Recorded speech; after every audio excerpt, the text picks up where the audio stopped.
Mégère, femme méchante, mauvaise, acariâtre et qui s'emporte facilement. Je dirais même chacalatine.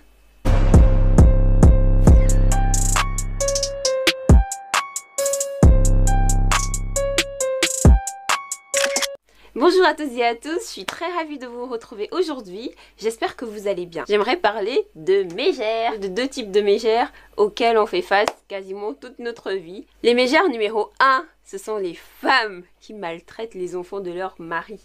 Tu sais, une femme qui a rencontré un monsieur, le monsieur a déjà des enfants et elle n'accepte absolument pas ses enfants. Je sais qu'il y a des enfants qui sont difficiles, mais il y a des femmes, c'est vraiment des chacalatines en puissance. Par exemple, dans la maison, elle a ses enfants et il y a les enfants du monsieur. Donc, ce sont les enfants du monsieur qui vont se taper toutes les corvées.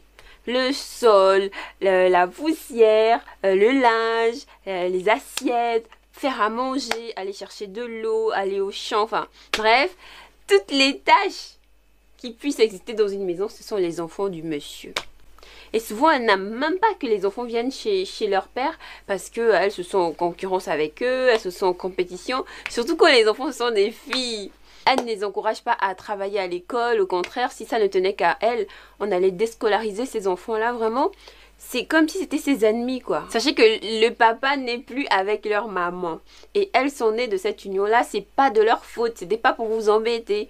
Donc si vous pouviez juste vivre votre vie et laisser les enfants d'autrui vivre les leurs, ce serait bien. Franchement, j'ai une copine comme ça.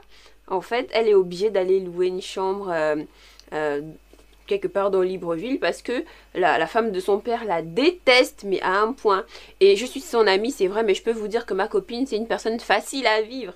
C'est une personne travailleuse, une personne respectueuse, une personne... Enfin, franchement, tu vis avec elle, t'es tranquille, quoi. Mais je vous assure, sa belle-mère lui a trouvé tous les défauts du monde, quoi. Dès qu'elle est là, sa belle-mère ne dit même pas bonjour. Sa belle-mère piaffe seulement, genre... Ils sont encore venus envahir la maison des gens. Je dis, oh, mais c'est la maison de son père. Elle a le droit d'être là. Enfin, t'imagines, ton père a une grosse maison et puis tu ne peux même pas vivre là-bas parce que sa femme ne te supporte pas. C'est pas normal. Et après ça, elle monte ses enfants contre leur sœur. Enfin...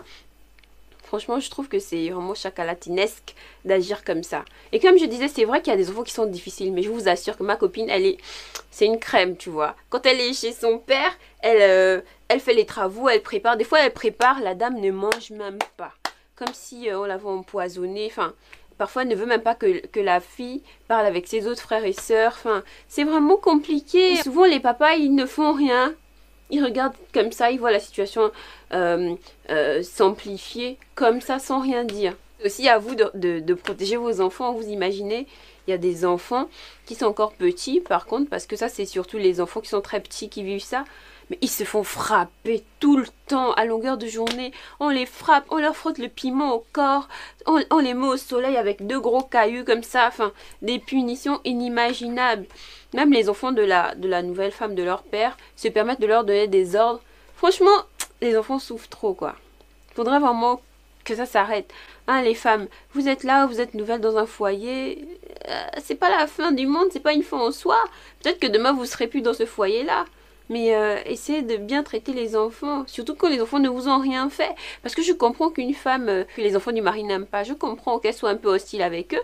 Mais en général, c'est comme ça, dès qu'elle voit que le monsieur a un enfant, direct hostile. Attends, si tu sais que tu ne supportes pas un homme qui a déjà des enfants, mais ne sors pas avec cet homme-là, ne te marie pas avec cet homme-là. Parce qu'il peut se marier avec toi, mais il peut pas divorcer de ses enfants, en fait. Je sais pas pourquoi vous vous mettez dans des situations qui vous sont insupportables, en fait. Et cette vidéo, c'est pas une vidéo à charge contre les belles-mères. Pas du tout.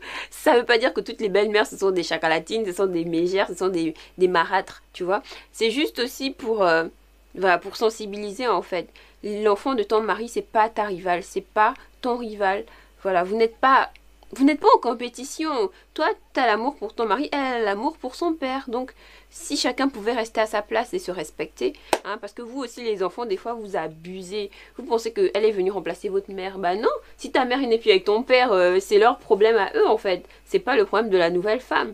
Franchement, faut arrêter, quoi. Essayons de maintenir un climat de paix. Il y a des gens chez qui c'est une famille recomposée, mais c'est tellement beau, il y a tellement d'amour, tu te dis, hé, comment ils ont fait?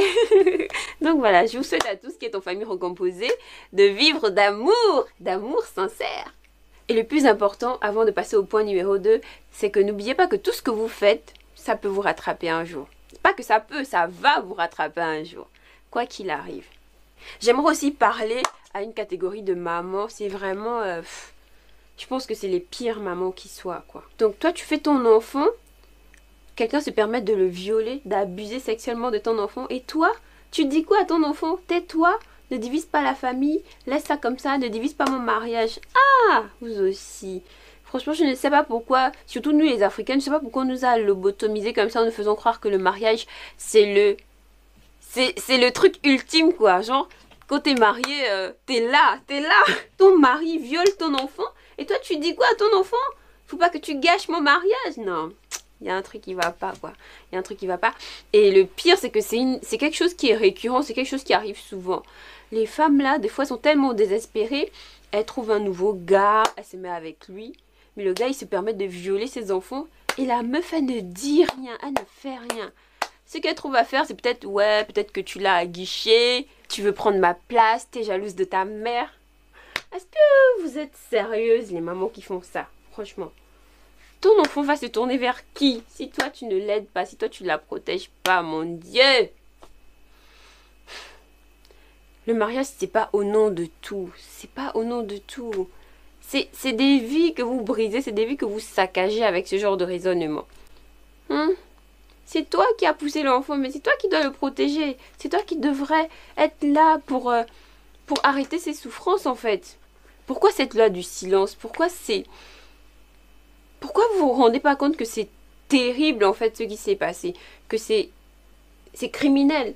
Dans des pays où la justice règne, c'est quelque chose qui est passible d'emprisonnement, et pour beaucoup d'années. Pourquoi vous méprisez le fait qu'on ait agressé vos enfants sexuellement?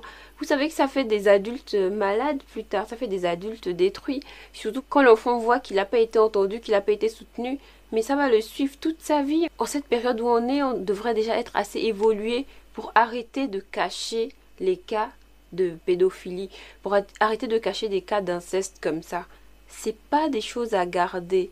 Non, il faut les dénoncer. Des fois, c'est pas forcément le mari de la maman qui viole l'enfant. Parfois, c'est les parents du mari, tu vois. Mais pareil, comme on ne veut pas bouleverser la famille, on dit rien. Je connais une fille, elle m'a dit ça il y a pas longtemps en plus, le neveu de son beau-père qui abusait d'elle. Et sa mère était au courant. Et sa mère a dit, tu n'es pas venu ici pour gâcher mon mariage. Vous vous rendez compte de ça? En fait, quand elle me racontait ça, je me dis, non, c'est faux.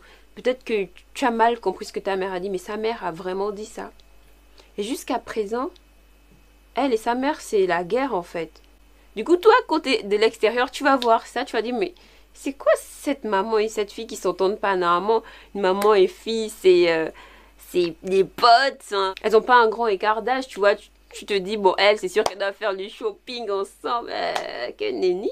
Pourquoi? Parce que l'enfant ressent toujours la douleur en fait. Que quand je suis venue m'ouvrir à toi, qui est ma mère, eh ben, tu m'as fait taire pour sauver ton mariage. Et quel mariage? Un mariage où on te trompe, où on te bat, ou un mariage dysfonctionnel, bancal, sans queue ni tête. Et pour ce mariage-là,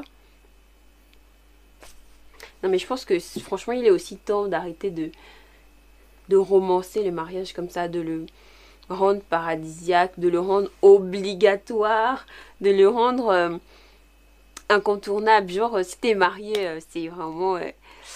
toi, t'es... Ouh! Non, faut qu'on arrête ça. Parce que du coup, les femmes, elles s'emprisonnent là-dedans, tu vois. Même si elles souffrent le martyre, elles peuvent pas quitter. Même si on les frappe, même si on frappe leurs enfants, on viole leurs enfants, elles se disent, ah non, je suis mariée, j'y suis, j'y reste. C'est pas bon, c'est pas bon. Je pense qu'il faut qu'on revoie notre système de pensée. Parce qu'il y a beaucoup d'enfants qui en veulent à leur maman pour les avoir abandonnés aux mains de leurs bourreaux, sous prétexte de sauver leur mariage. Avant de sauver un mariage et sauver un enfant, normalement le choix il est vite fait, tu sauves ton enfant. Enfin, je sais pas, dites-moi ce que vous en pensez dans les commentaires, parce que je vous assure, les histoires qu'on entend, c'est grave, c'est grave. Et je sais pas si vous êtes un peu dans les forums, sur les réseaux sociaux, mais je puis dire que au moins, chaque jour, il y a au moins une histoire comme ça. Ouais, mon oncle m'a violée, ma mère était au courant, elle m'a dit de me taire. Mon père m'a violée, ma mère n'a rien fait. Ma mère a dit que je veux la séparer. Enfin, venant des femmes, c'est une honte. C'est une honte. Je sais que j'ai plombé un peu l'ambiance de chez vous, mais je pense que c'était nécessaire.